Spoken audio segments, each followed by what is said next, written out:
Change. So incredibly difficult. Hello, I'm Dr. David Hawkins, Director of the Marriage Recovery Center and the Emotional Abuse Institute. I want to talk to you about a change model that is widely accepted, widely believed, and I really agree with it, and gives us a framework for understanding where a person is at in regards to the change process. I'm going to be referencing heavily the work of two individuals that designed this change model, Prochaska and Di Clemente, where in 1983 they came up with these 5 or 6 stages of change.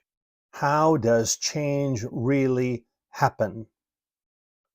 What these folks said, stage number 1, pre-contemplation. In the pre-contemplation stage, the individual has no real intent on changing. From what I have seen, this person could be totally engrossed in denial. Don't even notice I am lying to myself. They have no intent on changing. They have no change in habits, patterns, thinking, heart processes, nothing. No intent on changing. Not my issue, not my fault. Perfectly happy with who I am. And by the way, if this person is in that particular space, take note.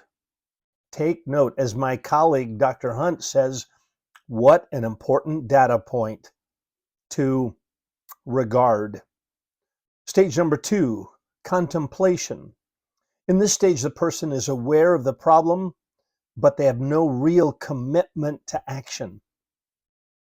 They might say something like, oh, I'm trying. And we all know what that means. I'm trying. An ill-defined focus, inadequate effort, half-heartedness, half measures gets us nowhere. Nowhere. I'm trying. I'll do what I can. And we know not to expect much, or we should know not to expect much from that person. And that person shouldn't expect much from themselves. They're not really going to change. It's not going to happen. Come on.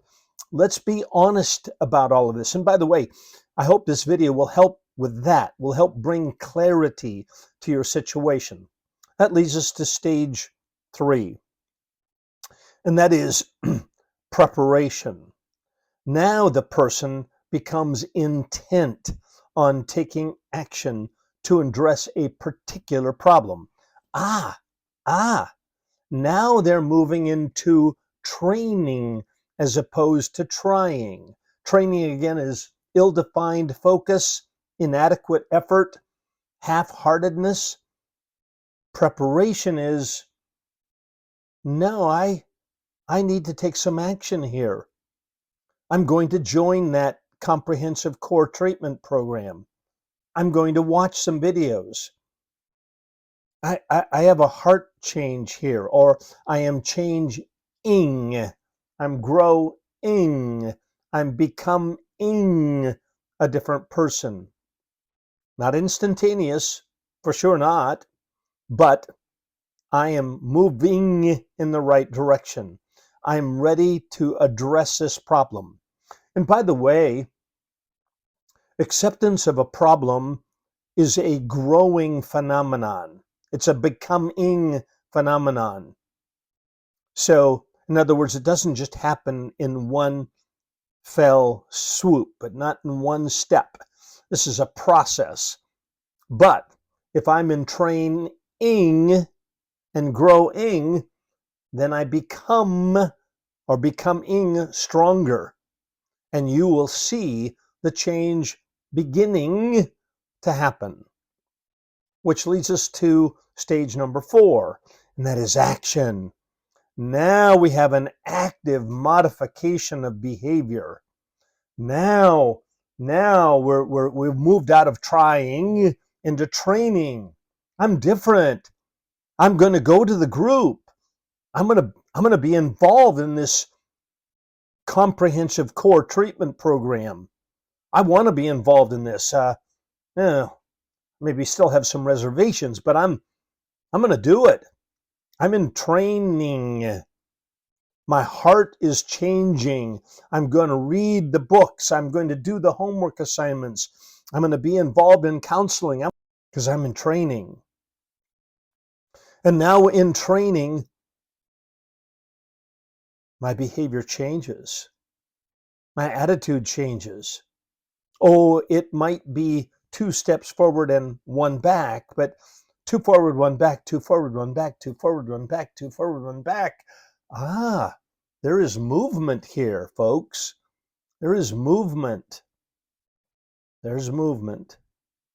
And that leads us to stage 5. Maintenance. Maintenance. Now we see old behavior being replaced by new behavior. Old thinking patterns being replaced by new thinking patterns.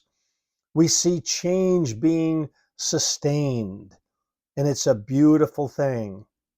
We are becoming different, and we don't have to shout out the changes that we're making because people can see it. It's obvious, right? It's up. We don't need to shout out to the world that we're changing. They notice. All in due time, they notice. Because we are becoming different. We don't have to tell anybody that we're different because we're different. We're different. We're growing. We're changing. The behaviors are taking root now. But alas, some believe that there's a 6th stage. And the 6th stage is relapse. Relapse, falling back into old behavior patterns.